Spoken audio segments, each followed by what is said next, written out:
Hi, welcome to the next episode of Breakthroughs Before Breakfast. My name is Swaine. I'm the owner and lead trainer of Frontier Trainings.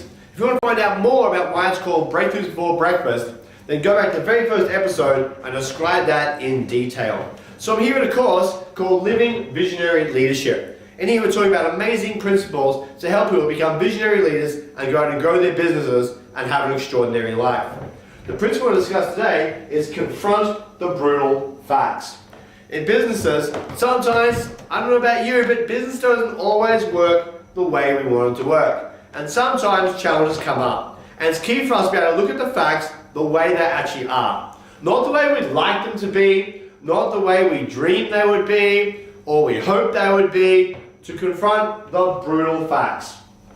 Let's look at some great examples from history. Here's Abraham Lincoln. Abraham Lincoln gets elected 1861, takes over as President of the United States. Within a couple of months, what's happened? A whole of the states in the South have seceded and broken away. South Carolina leads the charge as state after state after state goes to leave the Union. So here Abraham Lincoln inherits the entire United States, and now he has the United States in the North, the Confederate States of America in the South. And so for year on year, he has to go out there and attempt to defeat the South. But Abraham Lincoln has a problem. He's not got no good, strong general. His first general doesn't quite work out. Very soon after, George B. McClellan comes out to go and lead the Union forces. And George B. McClellan is modeled a little bit after Napoleon. Spin and polish, his uniform is immaculate. He's training his troops, but doesn't want to engage in battle. Every time Abraham Lincoln says, George, can we fight? George's like, not yet, not yet. Soon we'll be ready, soon we'll be ready, soon we're ready. And time gradually drifted away with very few engagements happening. And the longer it went on, the more credibility the South got because they got to have sustainability of their name and their image and uniting people behind them all. Finally, George B. McClellan gets dismissed. And Abraham Lincoln goes after bad leader, after bad leader, after bad leader. Ambrose Burnside, Joseph Hooker, each one losing more troops, more troops, more troops. Abraham Lincoln has to confront the brutal facts. He may lose the Civil War due to lack of good leadership. Finally, there has to be a point where General George Meade has helped to win the Battle of Gettysburg. The South finally go over and attack into the North, and in doing so gets defeated in a small Pennsylvania town called Gettysburg. That, of course, is on July 3rd, 1863. At the same time, in Vicksburg, another general, Ulysses S. Grant, helps on July 4th win the Battle of Vicksburg. Those two battles were the turning point of the Civil War. From that point forward, Abraham Lincoln is looking for a leader. And he looks at Ulysses S. Grant and goes, you know what, this guy, I'm going to take him as a leader. He brings him on, but he's got a problem. The brutal facts are, Ulysses S. Grant, quite a few people die when he is leading.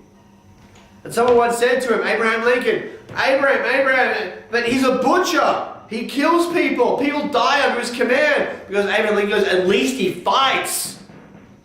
But the only way they're going to win back was to actually go and fight the war to its conclusion. Ulysses S. Grant took over, and what does he do? Goes into battle. And as soon as they win that battle, what do? Previous leaders would have backed off, consolidated. What does he do? He engages again and again and again. He's pushing and pushing and pushing and pushing. He's engaging and engaging and engaging. Because Ulysses S. Grant realized his confront the brutal facts was the only way he was going to win was non-stop, continued, moving forward of the war until its conclusion. And the only way to do that was to fight, and the only way to do that was to have people die. There are other examples in history how we had to confront the brutal facts. Really tough ones? What about Leonidas I of Sparta, 480 BC? Rumors of a million soldier army coming in from Persia with Xerxes as the leader, as done in the movie 300.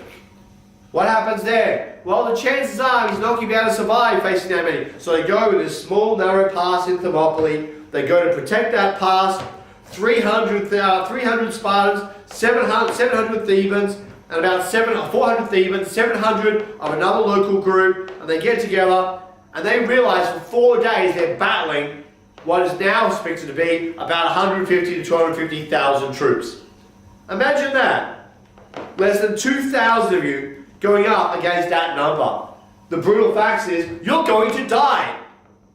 So if you're going to die, go out there and do the best you can. They held off for 7 days, including 3 days of intense fighting, before finally they were defeated.